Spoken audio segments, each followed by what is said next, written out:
खुश खबर खास महाशिवरात्री निमित्त माफक दरात सचिन ट्रॅव्हल्स घेऊन आली आहे एक आनंददायी धार्मिक सहल। सांगली, मिरज, जयसिंगपूर ते गणपतीपुळे, मार्लेश्वर, सप्तेश्वर। दिनांक 14 फेब्रुवारी 2026 रोजी रात्री 12 ला निघणे। दिनांक 15 फेब्रुवारी 2026 रोजी रात्री परत। फक्त ₹1000। आजच आपली सीट बुक करा। बुकिंगसाठी संपर्क 0233 232 40 14 आणि 72 76 92 90 09 90 04 57 62 76 आणि 96 65 46 11 11। प्रवास खर्चात सकाळी फ्रेश होणे, 2 वेळचा फराळ आणि 2 पाणी बॉटल।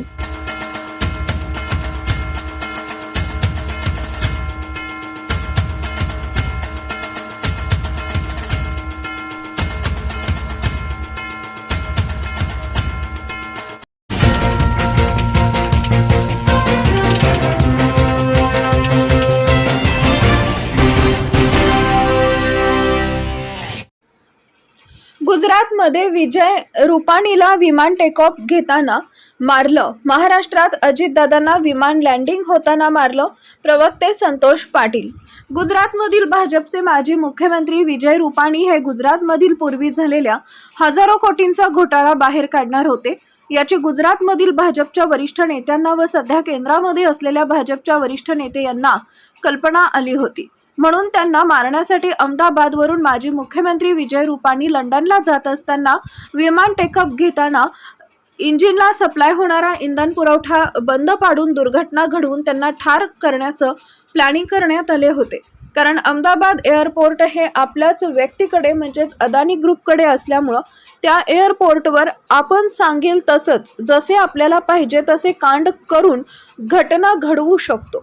त्यामुळे अहमदाबादवरून लंडनला जाणाऱ्या विमानामध्ये विमानाच्या इंजिनला सप्लाय होणारा इंधन पुरवठा बंद करून ते विमान टेकअप घेतानाच पाडायचं नियोजन केलं होतं व ते यशस्वी करण्यात त्यांना यश आलं आणि त्या घटनेमध्ये 260 निष्पाप नागरिकांचा मृत्यू झाला। त्याच पद्धतीनं आपल्याच महाराष्ट्र सरकारमधील घटक पक्ष असलेल्या राष्ट्रवादी काँग्रेस पार्टीचे अध्यक्ष व उपमुख्यमंत्री अजितदादा पवार हे आपल्याला डोईजड होत आहेत, आपला भ्रष्टाचार बाहेर काढत आहेत हे त्यांना खटकलं होतं।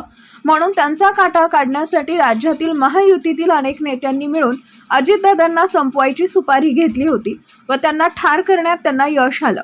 त्यासाठी मुंबईवरून बारामतीला जाणाऱ्या विमानामध्ये 2 कायम असणारे कॅप्टन साहिल मदन व कॅप्टन यश यांना अचानक त्या दिवशी सुट्टी दिली व त्या दिवशी नवीन कॅप्टन साहिल कपूर व शांभवी पाठक यांच्या नियंत्रणाखाली विमान टेकअप झालं। आधीपासूनच त्या विमानामध्ये तांत्रिक बिघाड करून त्यामध्ये ब्रेक फेल करून ठेवले होते। त्यामुळे ते विमान लँडिंग करताना ब्रेक न लागल्यामुळे वेगावर वैमानिकाला नियंत्रण न ठेवता आल्यामुळे ते धावपट्टीवरून इतर ठिकाणी पडले। त्यामुळे त्याचा स्फोट होऊन त्यामध्ये असणारे उपमुख्यमंत्री अजितदादा पवार यांचा मृत्यू झाला। याला सर्वस्वी जबाबदार म्हणजे महायुतीतील काही नेते व केंद्रातील काही नेते यांनी मिळून उपमुख्यमंत्री अजितदादा यांना ठार केले अशी माहिती प्रवक्ते संतोष पाटील यांनी घेतलेल्या पत्रकार बैठकीमध्ये दिली आहे। नमस्ते। आज या ठिकाणी मी प्रेस बोलवण्याचं कारण काय आहे तर स्वर्गीय कैलासवासी उपमुख्यमंत्री अजितदादा यांच्या मृत्यूचं कारण हे संशयास्पद वाटतंय, म्हणून मी या ठिकाणी आपल्या प्रेसच्या माध्यमातून माहिती देत आहे। या देशाचे राष्ट्रपिता महात्मा गांधी यांची हत्या ज्यावेळेला झाली त्यावेळेला नथुराम गोडसे हे RSSचे होते, हे सर्वांना माहितीच आहे। या पुढील काळात काही वरिष्ठ नेत्यांच्या हत्या झाल्या आणि त्यामध्ये संशयास्पद हे त्यांचंच नाव आहे। हे मी जे सांगते तुमच्या लक्षात यायला पाहिजे की हत्या कोणाच्या मार्फत, म्हणजे ज्या वेळेला महात्मा गांधींची हत्या झाली त्यावेळेला त्या RSSचे प्रमुख होते, त्यांनी त्यांच्या मनाशी विचार केला की या भविष्यकाळामध्ये आपण स्वतःहून कधी हत्या करायची नाही, हत्या नेत्यांच्या करायच्या पण इतराच्या मार्फत केल्या पाहिजे, म्हणजे दुसऱ्याच्या खांद्यावर बंदूक ठेवून आपण गोळी मारायची। अशा प्रकारामध्ये स्वर्गीय पंतप्रधान इंदिराजी गांधी स्वर्गीय पंतप्रधान राजीवजी गांधी आणि या भारतीय जनता पार्टीचे प्रमोदजी महाजन यांची हत्या, स्वर्गीय गोपीनाथरावजी मुंडे यांची हत्या, स्वर्गीय विनायकरावजी मेटे यांची हत्या ज्या पद्धतीने महात्मा गांधींना मारलं, परंतु ते डायरेक्ट मारलं, इनडायरेक्टली ह्या नेत्यांच्या हत्या त्या एका संस्थेनं घडवून आणलेल्या आहे. हे संशयास्पद आहे. सर्वसामान्याच्या तोंडामध्ये तेच आहे. आता जे गुजरातमध्ये विजय रुपानी यांना मारण्यात आले. विजय रुपानी एक चांगले आणि धडाडीचे माजी मुख्यमंत्री होते आणि ते लंडनला विमानातून जात असताना त्या विमानात आजच्याच पोटारी बातमीला ते प्रसारित झाले की त्यांचं इंजिनचं सप्लाय होणारा पेट्रोल बंद करून ते विमान त्या ठिकाणी टेकअप घेतानाच पाडलं गेलं. म्हणजेच तुम्ही कोणाच्या माध्यमातून कोणाला मारताय आणि कुठल्या व्यक्तीला मारताय, म्हणजे जो काय रस्त्यात आडवा येईल तो आपला असू दे दुसऱ्याचा असू दे त्यांना ठार करणे, हेच उद्देश ह्या सत्ताधाऱ्यांचं, केंद्रातील राज्यातील सत्ताधाऱ्यांचं चाललेलं दिसून येत आहे, असं एकंदरीत दिसत आहे. याच पद्धतीने आमचे आत्तापर्यंतचे जे विरोधक होते, काही राजीवजी गांधी असतील, इंदिराजी गांधी असतील, या विरोधकांना मारले गेलं, परंतु सत्ताधारी असणाऱ्या व्यक्तींना मारले गेले हे पहिल्यांदाच इतिहासामध्ये घडलं. यामध्ये स्वर्गीय अजितदादा हे विमान त्यांचं लँडिंग होताना त्या विमानामध्ये काही पेट्रोलचं कॅन ठेवलं होतं असं कळतंय. त्याच पद्धतीने त्यांच्या तांत्रिक बिघाड घडवून त्याचे जे ज्या वेळेला लँडिंग होतं त्या लँडिंगवर ते त्यांची चाकं ओपन होतात, ते चाकं अचानक ओपन झाली नाहीत. ते चाकं ओपन न झाल्यामुळं ते लँडिंग व्यवस्थित न झाल्यामुळं ते खाली जाऊन पडलं.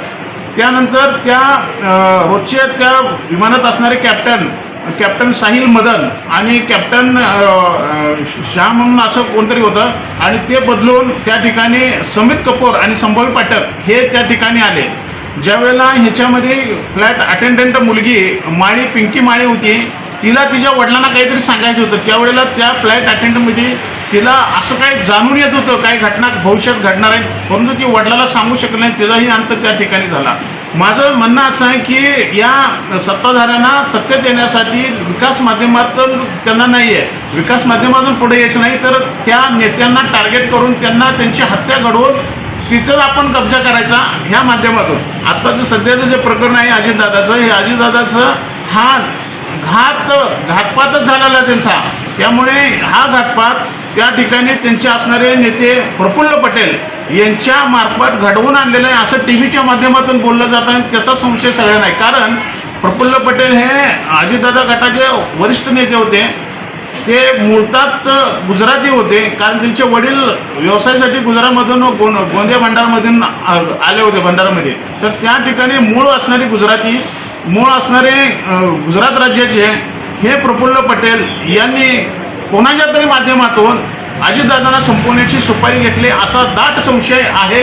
माझं वैयक्तिक मत आहे, इतरांचं नाही, परंतु अजितदादाला या RSS किंवा राष्ट्रीय नेते, RSSचे केंद्रातील नेते, RSSचे भाजपचे वरिष्ठ नेते आणि राज्यातील काही भाजपचे वरिष्ठ नेते आणि सध्या चांगल्या पदावर असणारे ह्या नेत्यांनी सगळ्या मिळून हा प्लॅन केला आणि तो प्लॅन व्हाया प्रफुल्ल पटेल यांच्या मार्फत घडवून अजितदादाची विमानात हत्या घडवून आणली.